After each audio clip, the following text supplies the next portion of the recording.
Welcome to your go-to podcast for making the most of your second chance after a conviction, inspiring you to navigate the challenges associated with having a criminal record. I'm your host, Dion, and this is Uncensored Inspiration. Welcome back to another set of Uncensored Inspiration, where you can speak freely and think boldly. Y'all know I stay excited, right? I am Mrs. Excitement, and my next guest brings that same level of excitement. Welcome to the stage, Mark Benjamin, also of Norristown. Mark, yes. It's nice to have you here. Great to be here. Thank you for having me. You are welcome. So I'm going to jump right in. Can you share a bit about your upbringing in Norristown and how it influenced your career path? Well, I was born and raised here in Norristown on 1065 Willow Street. I went to Norristown School District from kindergarten till I graduated in 1985. Once I graduated in 1985, though I knew I was able to do collegiate level studies, I wasn't keen on doing homework, so I knew for myself I wasn't going to go to college and waste my mom's money. But in that course of my learning, I had a guidance counselor, Miss Tina Harris, who seen something in me that I didn't see in myself. Miss Harris was a black guidance counselor, right? Absolutely. And you said you graduated in 85. I'm not trying to cut you off. I was coming in the doors as you were leaving, and she was also my guidance counselor and very beneficial to the black community. Absolutely. So shout out to Miss Harris if she's still with us.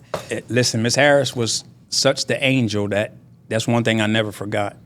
She's the one that let me know who I was. Absolutely. Where my footing was in the world in conjunction with my mother. I used to get in a lot of trouble if it wasn't football season. Okay. I wasn't doing homework and I was getting in trouble.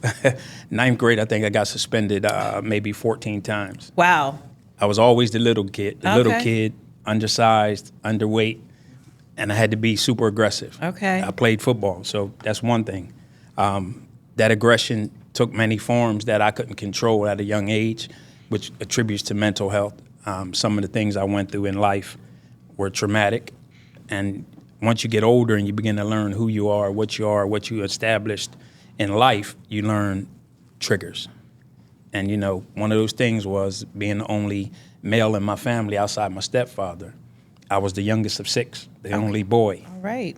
So at that juncture, it was protect your family, protect your mom. A lot of pressure. Yeah. And it was, so whenever somebody used that term, your mother, you playing the dozens, you can play the dozens all you want. Just don't say nothing about Pauline Benjamin. Nothing about my mama. I'm getting suspended. Okay. And I go to the principal, I say, yo, do what you got to do to me. They're not going to say your mom. I'm not going for all that. We're going to draw the line here. Yeah. So that was one of my triggers, excuse me. So when I realized I wasn't going to go collegiate, I went to the United States Air Force. Okay. Awesome. Thank you for your service. Yes. At 12, I always wanted to be a cop. So that's what I became in the Air Force. In my Air Force career, it was funny. My first base was Clark Air Base in the Republic of the Philippines. Oh. I was there just before the explosion of Mount Pinatubo, where we had to evacuate. But there I learned, focus. I call it focus, but it was the first time I ever seen culture shock. When I got there as a 17-year-old kid, because I joined the military at 17, a delayed entry program, I was going to join the Marines, but my mom, knowing her children and my attitude, the Marine recruiter came to my house, and she had a few choice words for him, being that I had an uncle that was in the Marines and went to Vietnam and all that kind of stuff. So she was like, absolutely not. She gave him them choice words. She told me if he didn't leave my house, she was going to call the police. Okay. So now I go to the Air Force, and I have that same attitude, the same aggressive attitude, because I wanted to be a Marine. And young people, and I speak specifically to young people, if you're watching this show, learn something from my life. I took that aggressive attitude to the Air Force. And that attitude wasn't conducive to teamwork. Okay? So in the Air Force, I learned teamwork. And Nice. it took place when we had a priority resource go down. And we had to do search and rescue. That's when I learned real teamwork. Okay. But what you put in you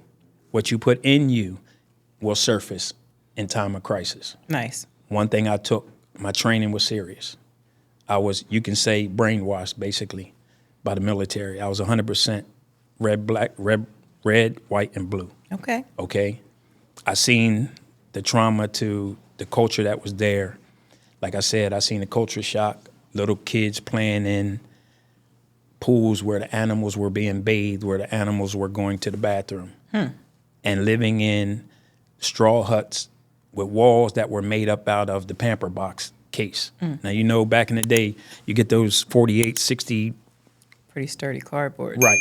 And they would put that around the hut, and that's what they would live in. So for me, that was culture shock, but it didn't discount the fact that I was there as an American soldier. Okay. Okay. I was there at a time where you guys may have remembered, I think it was between 86 and 89, where they were killing American soldiers at Clark Air Base. I was there at that time. Okay. So that reinforced the love for America even more. Okay, so now it puts you in that fight or flight mode. So at that time, we pretty much stayed in fight mode. Okay, so I get a relief from that. I come back to America, and I begin to decompress at Malmstrom Air Force Base in Montana, Okay. where I guarded nuclear weapons. Now you say decompress. What do you mean by decompress? From the fight or flight. Okay. I'm back in America. My feet are on stable ground. So I thought, you can decompress. And the camaraderie comes in. You don't have to be on guard. You don't have to worry about mental triggering shift. alerts. Okay. You know, you could be in the middle of your sleep. You get an alert. We got a breach of the gate. You got to go. So I didn't have that anymore. Okay. I began to play basketball. Nice. I was always athletic, even though I was still one of the shortest ones. All right. And I began to decompress, play basketball. We traveled all over the Midwest playing basketball against other military bases. We had the opportunity to play against David Robinson. Okay. Everybody knows Super Center David Robinson. And Kevin Houston was also part of the all-military team. We got blown out by 160 to about 89. Okay. But we didn't care because we loved it. Okay. You know, that's a story Part we of the tell our game. grandchildren. Yes. So after I got out the Air Force, before I got out the Air Force, let me slow down. I went from there back to Korea for 1 year. I came to Dover Air Force Base because at the time I was stationed in Korea. My ex-wife had a car accident and she was pregnant with my son. Oh, I still get caught up, but I'm sorry to hear that. no, it ends great. Okay, God's grace okay. is in it. I just got to get through it because it's still a little emotional. Okay. Because that's my son. Take your time. Even though he's 6'2", Oh. 230 pounds, and he Okay. followed me into the military, and now Nice. he's out with 100% disability after serving in the Gulf several times. Okay. It's funny, but it's not funny. She was in a car accident. They couldn't find my son's heartbeat. Oh, So they sent me home from South Korea to Dover Air Force Base. okay. In lieu of, now this is the second chance part where I want these people, these young people to really listen. When God's grace is on your life, no matter what the devil throws at you, it's always an end game that God has. So I was stationed at Dover. Nice. I got divorced after all that situation. I got divorced. Years later, I began to see another young lady in Atlantic City, New Jersey. She became my fiance. Now, when I was stationed in Montana, I got a license to carry a gun nationwide as an active duty member of the military. Okay. I go to visit her. I get stopped on a traffic stop. I'm in Atlantic City, New Jersey. Remember that. I'm in Atlantic City, New Jersey. I get stopped. I get arrested. Unjustly, I might say. Okay. So it's going to dovetail into, my police philosophy. Okay. Now, I get locked up on active duty with a license to carry as a resident of Pennsylvania here in Norristown through 230 Minor Street. It's on my weapons permit saying I Okay. can carry 24 hours a day, 7 days a week, on top of being an active military police officer in the military. I get locked up What were you locked up for? for carrying a .357 Magnum Okay. and having hollow point bullets, Okay. which in New Jersey was illegal, but at that time it wasn't known reciprocally through the states. Okay. Okay, so I go through that. I go to court. Now this is where God's hand is in it. I go to court. The judge is a former Marine Okay. who becomes a judge, who says, I'm gonna give you his name, Judge Newstetter, because I'll never forget. Nice. He said he's gonna give out 1,000,000 years before he leaves the bench. Okay. 1,000,000 years. I go in my Class A's. My supervisor's with me. I get a lawyer from the NAACP. Okay. That's when I became a member of the NAACP. Nice. I think that was in 1991 or 92. All right. I go there, I stand up, My lawyer pleads the case. The prosecutor pleads her case for Atlantic County. The judge has them meet him in his chambers. And I'm like, oh boy, here we go. The game is on. So he comes out, and the judge, my lawyer says, stand up. We're going to go ahead and go through the trial. The judge gives me 32 hours community service. Oh, my goodness. That's amazing. Even after the sergeant, this funny part, the sergeant that locked me up testified that he was offended because I wasn't the average black young man that he was used to dealing with. I stood before him. I said, my name is Sergeant Mark Benjamin, United States Air Force. Here's my weapons permit, so on and so forth. But that was an offense because he was expecting something else. Okay. He wanted you to be a problem. Correct. Okay. He wanted me to be hood or whatever they want to label it at that particular their time. Expectation, yes. Right. And, I appreciated him after the fact for just admitting to it. Okay. I took him by surprise because my demeanor, which is what I learned in the military, because remember, I was that aggressive young kid, but then I began to mature and learn how to use that aggression necessarily and when to use it and when not to use it. So I go through the trial. He gives me 32 hours community service. I do that. And this is where the door opens. Okay. I go back to the base. They want to court-martial me. So a plethora of things happen at the base to the point where now I'm a fighter. Okay. And this is why I didn't let out in the beginning. I was raised in a house where my aunt was the first Black Panther woman in the city of Atlantic City. Okay, nice. So I knew what the Black Panthers were versus what they were being depicted as. I knew about COINTELPRO. I knew about all of that. I was trained in that. We learned that. My aunt instilled that in us.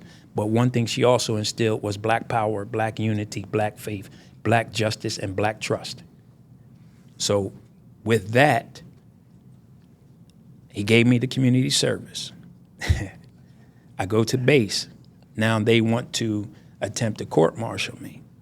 But I had that license where I followed the letter of the law. It just wasn't accepted in New Jersey. So that situation got dispelled. The court-martial didn't go forth at that time, but it went forth later because they were trying to give me Article 15, and you turn down Article 15, you're asking for a general court-martial. Okay. But during that general court-martial, it came out because I withstood some of the racist culture that was in the military at the time, especially in the Air Force. Okay. What I did was I withstood it because I knew it was the right thing to do. Nice. So that brought me under fire. So what I did was I went to Senator Arlen Specter's office, who was my senator at the time. Okay. I went to remember him the name. and listen to this. This is where God's moving. Okay. Senator Arlen Specter was a JAG, a lawyer in the Air Force. Okay. Before he got into politics. Nice. So when I sat down with Miss Mary Clark, who worked in his office, because she was the liaison, explained to her what was going on, they triggered a congressional investigation into my unit at Dover Air Force Base. And once that got triggered, the first one, it was 3. Okay. The first one got triggered because I began to expose to him what was going on in my unit. Now, if you want to fight, we're going to fight. I don't have a problem fight. John Lewis said, good fight. This was a good fight for me. Okay. Many people didn't understand, but it was a good fight for me. I'm not dealing with racism if I'm putting my life on the line for this country. Absolutely. I stand by what I say. I mean what I say. I say what I mean. There's no in between. There's no gray area. When I tell you something, I mean it. I stand by it. I die for it. Okay? So I challenged the system. The system got put on display. I got court-martialed. The court-martial, I found out once I joined the Atlantic City Police Department. Remember I said I was in Atlantic City when I got arrested, right? Yes, absolutely. When I became a member of the Atlantic City Police Department, the psychologist we went to see, he advised me my court-martial was overturned. Okay. But I was truthful about it when I went in and talked about it, because that's the number one thing they use against us as minorities when we're trying to join a police agency, truthfulness. It could be a speeding ticket at 19 years old. If you forget about it and you don't tell them, they're going to say you weren't truthful about it, and they're going to dispel you and put you out of the process. So for because I was reasons. straightforward about everything, every other candidate was in that psychiatrist's office for about an hour and a half. Okay. I was in there for 7 minutes. Nice. And at the conclusion, he said to me, I see you not only being a patrolman here, but I see you in 25 years being the chief of police Okay. because your integrity is impeccable. He spoke it into You didn't have to existence say for you. anything about what you told me because Okay. I already had it. But the fact that you systematically walked it down shows me your integrity. Nice. Welcome to the Atlantic City Police Department. Okay. Now remember, I was locked up in Atlantic City by a sergeant. I get on the police department. I begin to advance. I become an undercover narcotics detective. Guess who my commanding officer is? Same person who The locked same you officer that locked me up. up. And how does this work? Now, I join the unit. I walk in the door. He starts laughing. And I look at him, and I'm like, okay, what is he laughing at? He said, fellas, lady, I want to introduce you to Wired Earp, 1995 or something it was. Okay. So we started laughing. He called me in his office. He said, look, man, he said, all that is water under the bridge. He says, I've been watching you since you became a police officer. He said, you didn't even know I was watching you. He said, some of them neighborhood riots in the projects, I always wondered how one man could come and dispel a whole community. He never knew I grew up in that project. Okay. So I knew them families. Born and raised in Norristown, through family trauma and other things. My grandfather got divorced. My grandmother moved to Atlantic City. My grandfather stayed here in Norristown. Okay. My mother stayed with my grandfather. My aunt stayed with my grandma. So I was going back and forth from birth. So I grew up in both places. Nice. I just did schooling and everything here because my mom refused to let me go to the schools in South Jersey. She was like, absolutely not. I understand. So at that juncture, I joined the police department. I began, going through the system and gaining rank. Okay. But I still always had this civil rights attitude, which dovetails into law enforcement. Okay. And I see internally, and let me be clear about what I'm getting ready to say.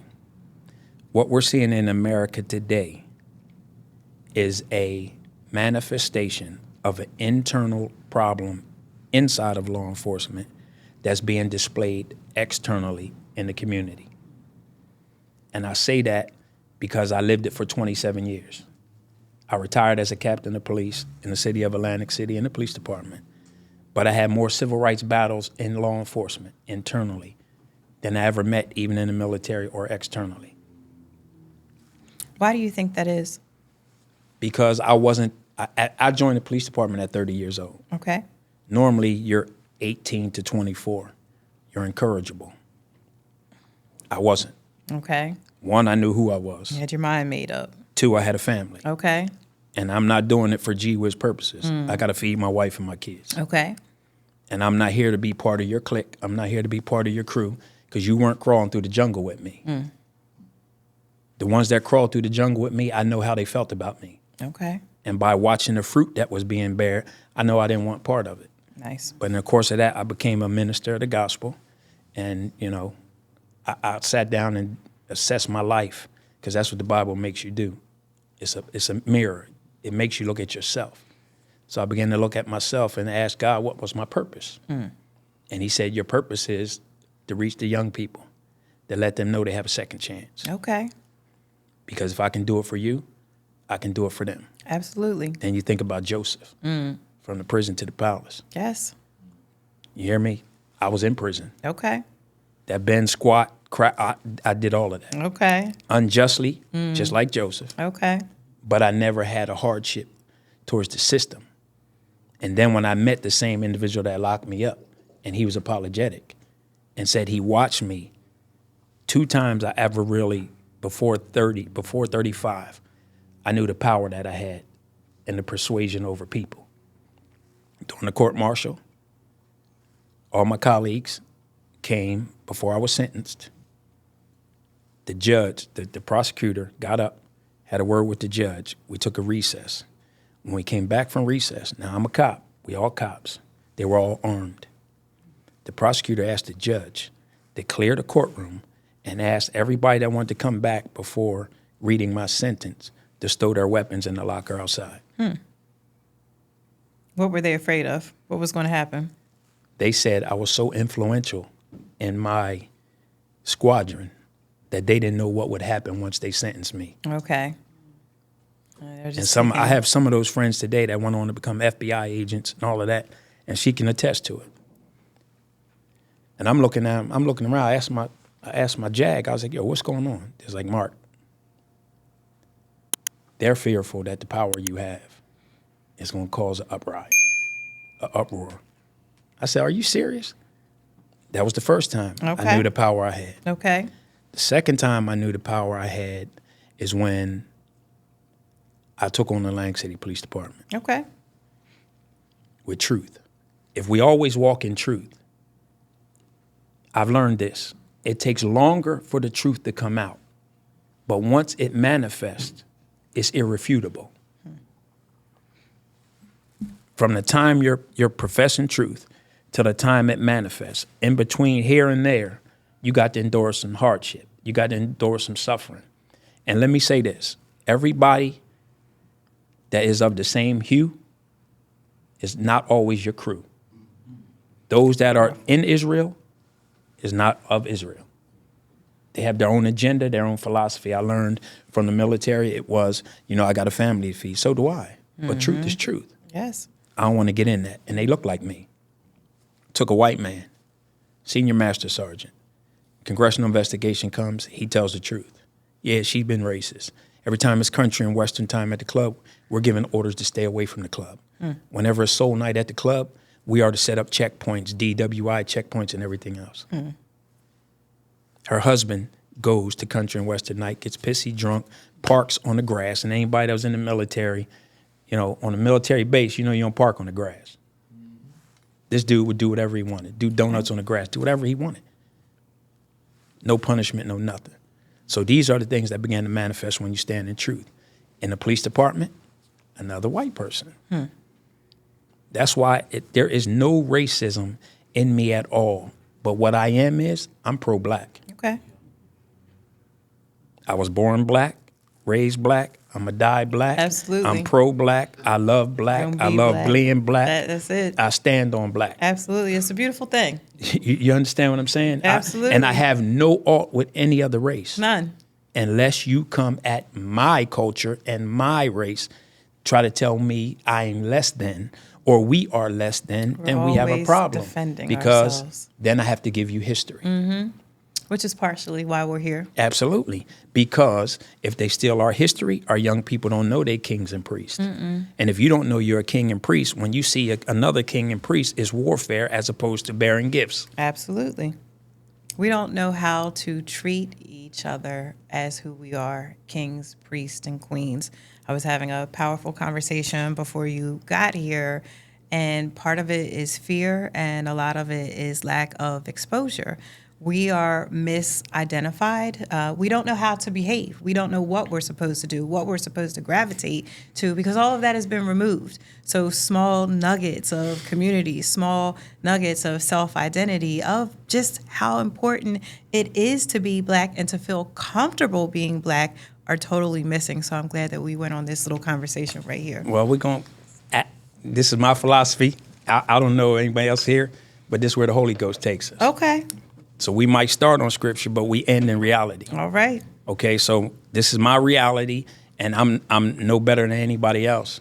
So in the course of all that, I was an elected public official, like I said, on the Winslow Township School Board. Nice. And on that school board, me being a union person, I had to take on the union too, the teachers union. Okay. Because you remember, New Jersey was out of the money. And they wanted like a 14% raise, and I was also the chair of the contract negotiation committee. And I had to confront the teachers and the teachers union. I understand what you want, but if the trough is empty, the trough is empty. Let's come to a happy medium. And if we can't, and you go to the public and try to disparage my one employee, which was the superintendent, the first black superintendent, Dr. H. Major Poteet from Chester, Pennsylvania, who knew my plight, knew my family. Before he was there, I got there. So we do an interview. He's literally in tears about the way they're treating our children. Another gotcha moment for me, okay? God, why am I in this predicament again? Okay. And what does he say? Why not you? Right? So we do all of that, and they call the news media, try to put the school board against the teachers. And, you know, they brought their little diatribe of people in there. So I let them talk, let my colleagues talk.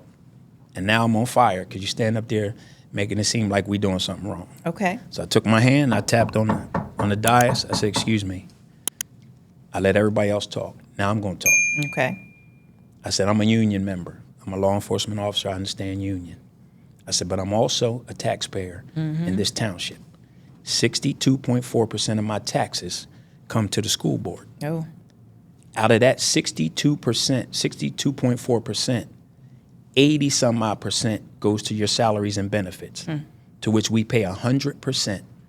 I said, ne'er one of you who had kids go to this school district from kindergarten to 9th grade till they became latchkey kids, went back to Cherry Hill, Deptford, West Cherry Hill, East Cherry Hill, Manahawkin, Marlton, or none of those other places, and told that school system that your kid went to school here, because the funding is supposed to follow the kid. Absolutely. So you're asking for 14% in an increase.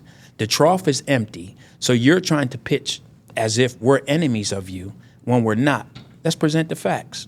And the newsman was there, and, you know, teachers start getting up, filing out. I tapped the microphone. I said, it's not a fire drill. Why is everybody leaving?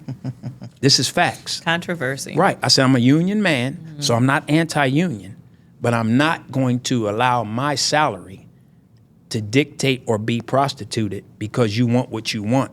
And you're standing here saying we should take sports away so your family members can have jobs. What you don't know is, because the township is also broke, we took on janitors from the township and put them in our school system so they can keep their jobs. So facts, truth always sheds light. So that was a turning point. They came to the negotiating table. We got that done. Okay. So, I mean,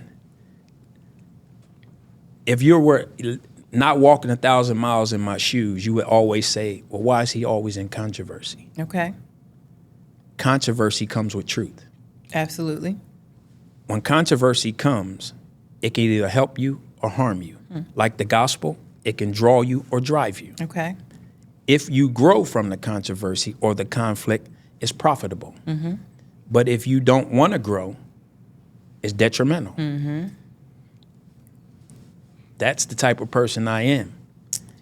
That is a lot right there, but I want to get into something else you're doing now. We are past law enforcement. What are you providing? What service do you provide to the community right now? Well, now I have a youth nonprofit for young people, Coalition for Change. Nice. Which we teach mental health. Okay. I have a mental health partner, Dr. Stacy Haynes, Little Hands Family Services in Blackwood. Okay. That she gives the mental health part of our journey. We teach financial literacy. We do and conduct what's called Impact Days. Right now, I started in Atlantic City, New Jersey. Okay. It's now part of Atlantic County and Cumberland County because I live in Cumberland County now. Nice. However, one of my board members is a personal friend of mine who I grew up with from yay high to now, Rich Bulknight. Oh, okay. He's my treasurer. His grandmother used to live down the street from me on Art Street. It's a small world. Yes. We start talking about Norristown. Again, Yes. folks, we all know each other. But now, and it speaks volumes because when you go around the world, you meet good people. Absolutely. But can you trust good people? I don't feel like you can trust anybody right now. Sometimes it's even as far as you could throw a stone because people always have a second agenda. Like you in my experiences, right? I meet people and like right now we're having this wonderful conversation. This is, I believe, our second time meeting face to face. Yes. The first time was my support for you. Yes. Ralph Mitchell is in the building. He called and he says, Mark Benjamin, it's a black man running for Norristown Sheriff. You need to get down here. And you get down here right now. I said, okay, let me drop exactly what I'm doing because what I'm doing is not important. And I'm not saying it like that, but it's the rally around support that we have for each other in Norristown. Yes. So not even knowing you past him saying there's a black man running for sheriff. He wants to be Chief of police. Chief of police. I'm sorry. He wants to be That's chief of police in Norristown. And just having an opportunity to come out, you feel a sense of connectivity that we no longer have. And I'm sorry, I got like all twisted in the fact that that's how our paths met. But there's something powerful that happens here in Norristown, and it can go one of two ways, right? We can absolutely rally around you, support you, and help you carry that mission, or we can absolutely ignore you and give you none of our attention, which is one of the things that I don't understand about us. So enlighten us a little bit about your journey, trying to come over here to Norristown and bring some positivity back to our police station. Well, let me finish about the nonprofit. Okay, I'm sorry. I started no. I started in the heart of COVID. Yes. But it came from Benaja Laney, WNBA superstar with the New York Liberty, and Derek Jeter. Okay. They gave me a check for $5,000. Nice. After I presented my proposal to her, her mother, who is Yolanda Laney, Cheney State, superstar, who took the only HBCU to the national championship. Okay. Right. So, just like us, Philadelphia, born and bred, loves us, became a lawyer. She was a lawyer for the city of Atlantic City. Nice. A solicitor. So, and she was a real encouragement. And I found out that's what she does. She would leave Atlantic City. She lives in Dover, drive from outside of Dover to Atlantic City every day, but will go home to Philadelphia, teach basketball to the youth. Taught Dawn Stanley, superstar coach, South Carolina. Dawn Stanley's one of her pupils. Nice. So I began to say what you say, which is, from the cradle to the grave, who can you trust? Mm-hmm. And it's always from the cradle to 20. I pick Rich. Why? One, I played Little League football with Rich right here in Norristown. Okay. Very good athlete, but Rich was also my barber. Nice, he was. And for us as African Americans, I hate that term, black people. Okay. Okay, fight the power. I'm black. Let's keep it 100. All right? Black people, our therapy is the barbershop, right? And the beauty salon. And the beauty salon. Yes. Am I right? Shout out T-Money. Yes. Barbershop, beauty salon. Money's here. Listen, I'm pro-black. I'm putting it out there. I'm good with it. Spend it in our community. Yes. And what we don't do is we fight with emotion. We don't fight with facts. And we don't fight with rules, regulations, and policies. Okay. And that's going to dovetail me into the mission to come to Norristown as the chief of police. I sat on that interview panel, and I said, why is it? And I knew why, but I was presenting that question to the public. Why is it that I have to go somewhere else and learn all of these skills and let my town die? Because police community relations in Norristown is horrible. Oh, you don't tell me about it. I got stopped last week, and I digress because what? I'm going to keep it 100, but guess whose fault it is? Mm-hmm. Partially ours, partially those that we elect to put in office, and partially those who care nothing about us but come to Norristown and take their salaries and go to where they live, and their money turns over where they live, but they come treat our young people as if they're dirt while we're trying to build our flowers. They're trying to tear our flowers down by putting dirt in the soil, bad dirt in the soil. Montgomery County, right around the corner here, needs to live exactly in 19401.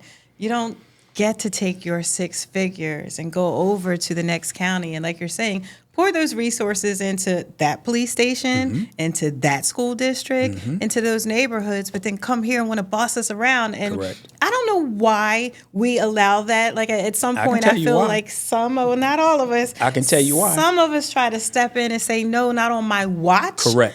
But then when we get to where we want to be, it becomes, I'm going to look at the other way and help the other person. And I'm just at a loss, folks. What will we have left if we continue that mentality?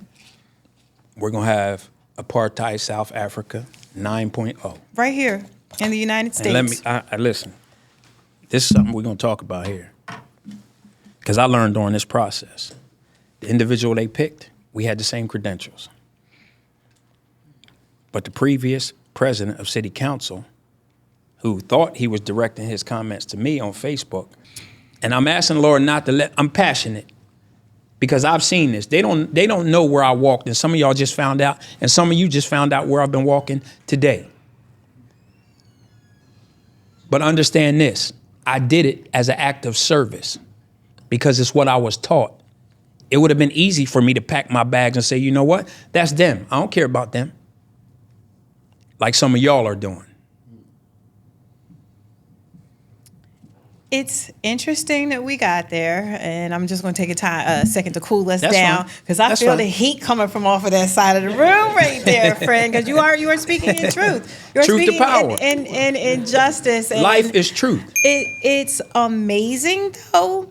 People, again, we will rally around the name. We will rally around that person because we like you as a person, right? We want to support what you are doing. And then you come out here and you talk to us and you say, this is what I'm going to do for you. This is why you need to vote for me. And then somewhere in that, because I was told as I was running, you really don't have much power. And I was like, you absolutely do have power because however many people voted for you, if you are standing up for the right thing and everyone else is voting against you, what you do is you come back to your community and you say, hey, y'all, you voted for me. I need your help with this issue right now because I'm trying to protect us. I'm trying to move us in a direction that benefits us. And right now I'm getting some pushback. So what I need y'all to do is come fill up this room right now and let them know the voting power is not only with me, but it's through the people. Correct. So when you forget about the people, our missions just seem to go sideways. And I have to do one thing because he gave me the 30 minutes ago. I'm sorry. No, this is powerful. We're going to have you back for a round two. Okay.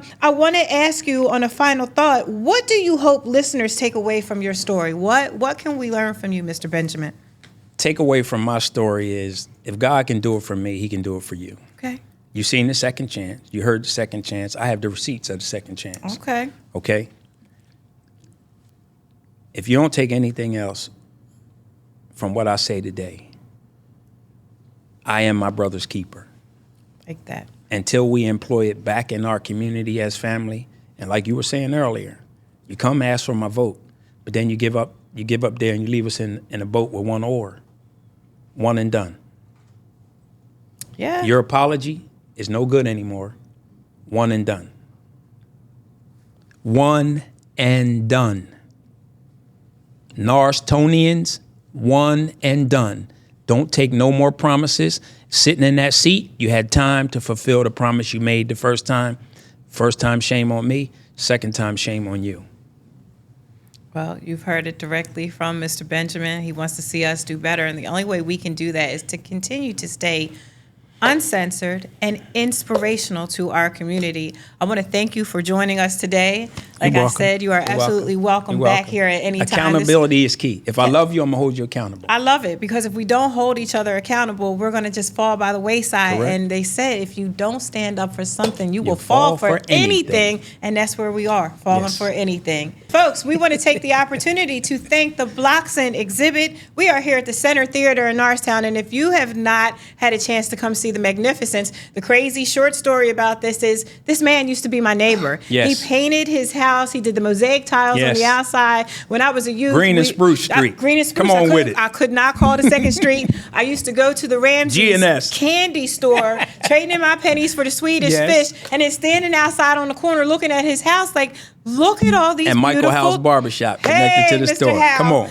All of these beautiful tiles. Also, Jonesy's Barbershop, because we got his kin in the building, Come too. on. Shout out to Denisha. Come on. Some amazing people. Black We owned. used to get the black calendar every year from your uncle or grandpa, and I looked forward to getting that because it was also dropping Black history on us. So, again, shout out to the Blockson Museum and Exhibit. Thank you for Stan for connecting me. Thank you over there, Mr. Producer, for connecting me with the building, too. And thank you for the opportunity to bring this wonderful exhibit to you in Norristown. Mark Benjamin, I'm going to ask you to do the bam, bam, bam, bam with me because that's my signature. And people keep saying, bam, bam, bam, bam. Okay, so on the count of three, friend, we're going to end it up with the bam, bam, bam, bam. We ready? Yes. 1, 2, 3. Bam, bam, bam, bam. All right, y'all. Uncensored Inspiration. Thank you. Thank you for tuning in to another episode of Uncensored Inspiration. Please remember to like, share, follow, and subscribe. All the things that help us to serve the community to speak freely and think boldly. Ciao for now.